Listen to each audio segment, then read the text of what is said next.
So, for example, we have the brown rice. You can use leftover brown rice from the night before if you want to. Use some chopped apples, raisins, a little bit of cinnamon, and just kind of play with it and whatever you want to add to it. Maybe a side of strawberries and some milk with that.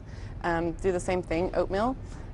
Some kids get bored with oatmeal, so jazz it up. Add some walnuts, add some fruit, add some cinnamon, nutmeg.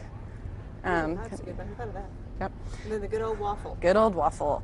Yeah, so this one, we want to try to do a whole grain waffle.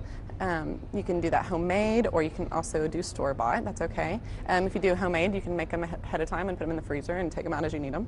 This is a really easy item. You know, you could even make it the night before, maybe have it for dinner and then use it the next day. But this is a pasta that would be excellent served cold. And so you can just send it in a lunchbox and Tupperware, and they can eat it. And this way, we have lots of the veggies kind of chopped up kind of small, which is a little bit more accessible for a kid, I think. Not so overwhelming to have the big old pieces of broccoli or anything like that. We also thought that using whole wheat pitas might be a fun idea. It's a little bit different than your average sandwich. You use the 2 pieces of bread, and so this way, I mean, you still get the benefits of a whole grain, but it's a little bit more fun for a kid. You can stuff all kinds of stuff in it. We have hummus on the side here, but you can certainly put that in the pita. And I think in this one we have a nut butter with a little bit of honey. So it's like a peanut butter and honey. Yeah, yeah. Some fruit, I think.